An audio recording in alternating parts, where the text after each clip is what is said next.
All right, Shalom. So, Brother Kashpala coming back at you with another lesson, giving all glory, honor, and praises to Yahweh Bashim, Yahweh Shai, Bashim Akakodash. Double honors to the apostles and elders of Great Millstone, the room and teach well. Peace, love, salutation to the elect 144 first fruit. All right, so this is going to be another lesson in Revelation, the 6th chapter. Pretty much going to do a breakdown of Revelation 6 and 4. You can watch the last lesson. I did a breakdown on Revelation 6 and 2. So pretty much in that lesson, I read Revelation 6, 1 and 2. I did a small little overview of verse 1 and fully broke down verse 2. You can go watch that if you would like. It's probably like 2-3 videos ago. And today, this one's going to be Revelation 6, primarily focusing on 4, but I will read 3 too, not too much to break down on verse 3. So without further ado, let's go ahead and get into the second seal. Revelation 6 and 3, it says, and when he had opened the second seal, I heard the second beast say, come and see. So this is kind of synonymous to verse 1.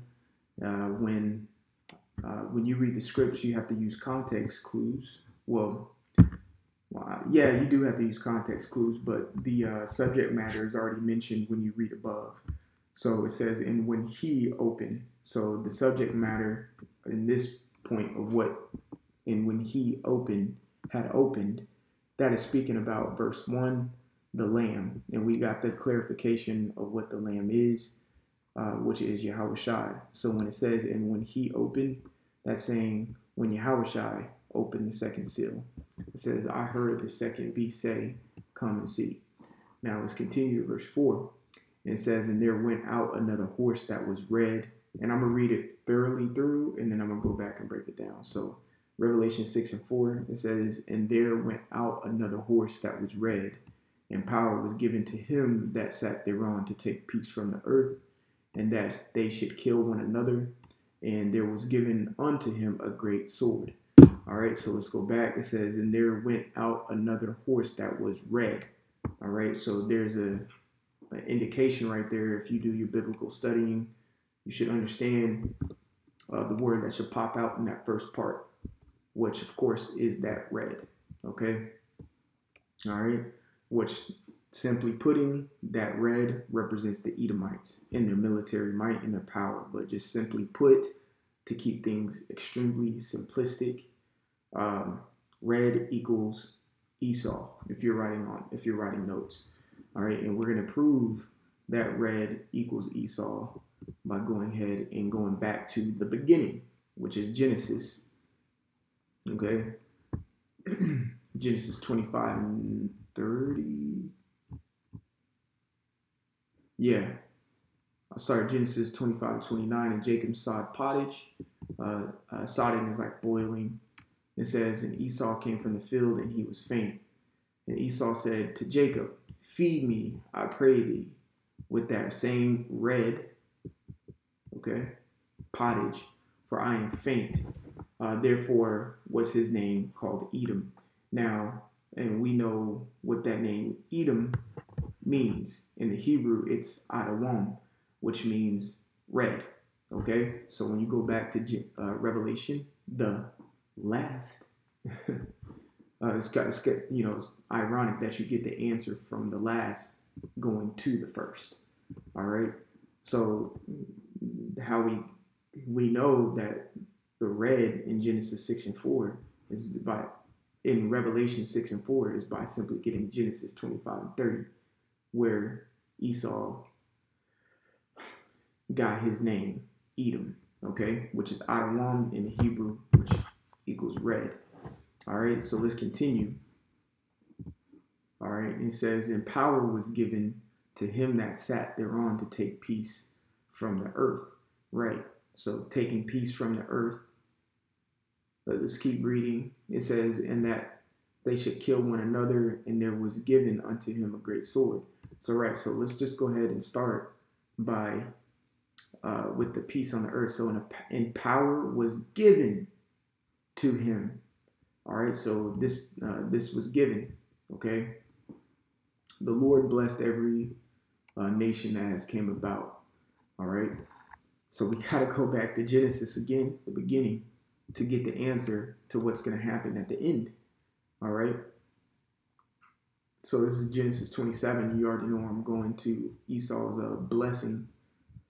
So it says Genesis 27:38, and this was after Jacob Yaiquab, which means supplanted him.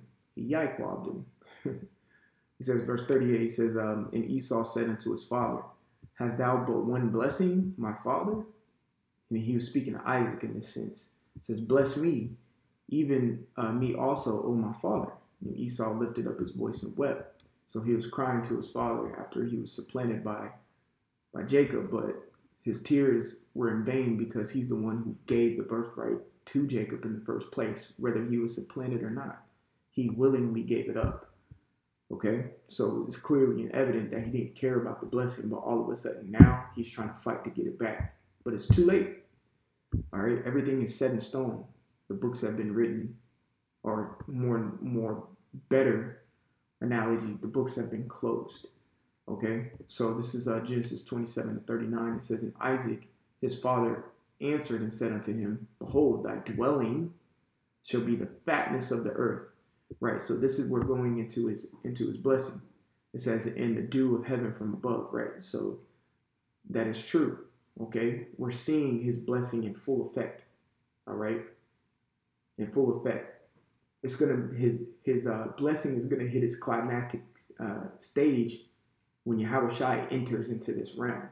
That's gonna be the pinnacle of his blessing. All right, so we haven't seen the full veracity or ferocity of the blessing of Esau yet. So stay tuned, because that's what's about to come. That's where we're going to start witnessing, and a lot of 2/3 are going to start experiencing, because there's a difference between witnessing something and actually experiencing something.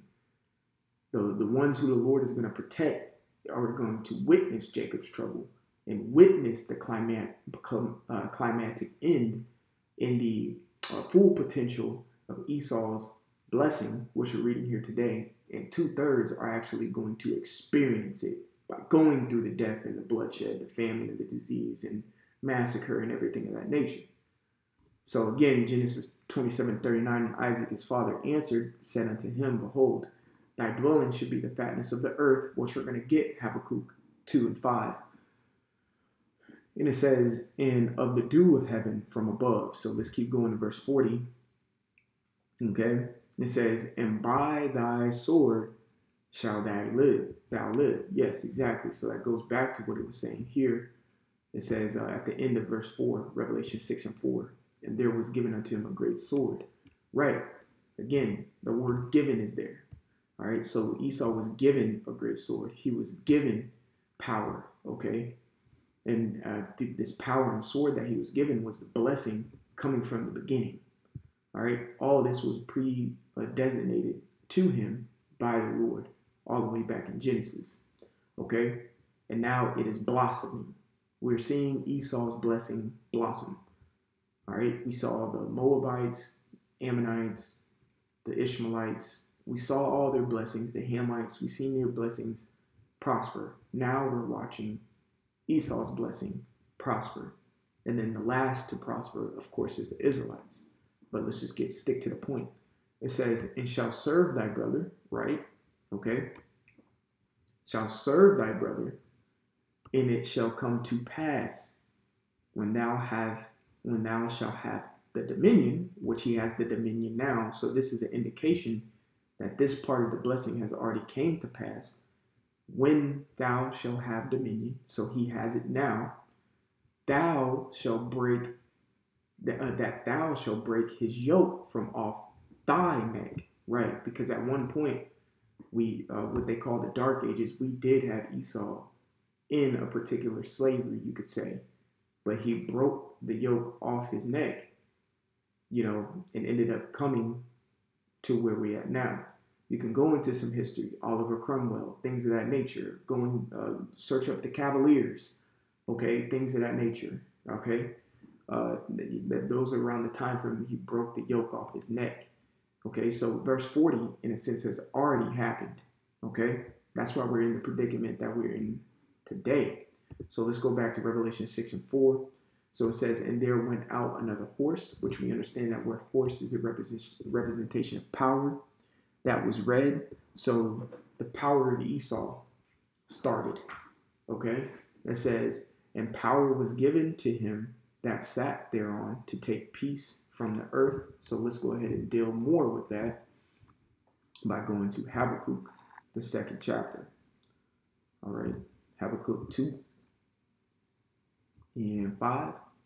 It says, yeah, also because he transgressed by wine. Again, we're using he, which you could say is like a pronoun. All right, that he is, we're talking about Esau, all right, or Edomites, the nation of Edom. All right, transgress meaning breaking of the law. And it says by wine. So he broke the law by his wine, which is his philosophy. His philosophy in a sense of by pushing his ideology and his religion and all sorts of madness on all the nations of the earth. So when you break that down, it says, yeah, also because he, Esau, broke the law by spreading a false philosophy throughout all the nations. That's why when you read Jeremiah, the 51st chapter, it says they drunk of the wine and now they're mad. Just loosely paraphrasing. Was that Jeremiah 51:7, something like that? Right. So it says, he is a proud man. Yes, he is a proud man. And we understand what the book of Proverbs says about pride. In a proud man, pride goeth before destruction. So we understand his destruction and his demise is at hand. It says, neither keepeth at home who enlarges his desire as hell. Exactly. Hell meaning the grave. So neither keepeth at home. Right. That also means he's always on the move. All right. And he's all over the planet. In another sense, since we are speaking, because I did mention it earlier, that red is Esau and is a representation of his military power as well. Okay. So look at his military. Esau has bases everywhere, spread thin around the earth. His military spread thin around the earth, but he does have full control because his blessing was, okay, let's go back to his blessing. So verse 20, Genesis 27, his blessing was that his dwelling shall be the fatness of the earth. So we're experiencing him actually enlarging his desires, which is the fatness of the earth. That's his blessing. But it says as hell, in as death, and cannot be satisfied, but gather unto him all nations. Exactly. So he gathered to him all nations, but it's as death and is as hell, meaning prime example, the most blatant, obvious things that he's done. He did to the tribe of Gad and Reuben when he came over to the North Americas, when he came over and what he did to the northern tribe, you know, the Issacharites, the Zebulunites, Naphtali, all of that. Okay, when he came over and destroyed the Aztecs and the Mayans and things of that nature, you know what I'm saying? He enlarged his desire as hell. Okay, that's what that is speaking about. All right, and it says, and heapeth unto him all people. Exactly. When it speaks about heapeth, that means it's greed. All right, when you cook and usually the directions say, you know, a quarter of this, a pint of that, whatever. But when the directions say, and add a heap of whatever, that means there is no measurement. Just as much as you want. Okay? All right, you don't have to top it off, you could say. All right, so that he heapeth unto him all people, which he's greedy. That's why when you read Revelation, the 18th chapter, it says, in the souls of men. All right, he took it all in. And another way he's going to be greedy and take it all in is the Internet of Things, which we're going into. Okay? You know, the MOTB. He wants everything. All right? Verse 6, it says, shall not all these meaning all these nations that he's been heaped up to himself, take a parable against him and a taunting proverb against him and say, woe to him that increaseth that which is not his? Exactly. They want to destroy this Edomite. It says, how long? And to him that layeth himself up with thick clay, which is the debt. It goes into the debt that he accumulates. Okay? So back to Revelation 6. And 4, and this is pretty much the end of the lesson, it says, and there went out another horse that was red, and power was given to him that sat thereon to take peace from the earth, and that they should kill one another, right? And there was given unto him a great sword, and that great sword is literally the blessing that he got, okay?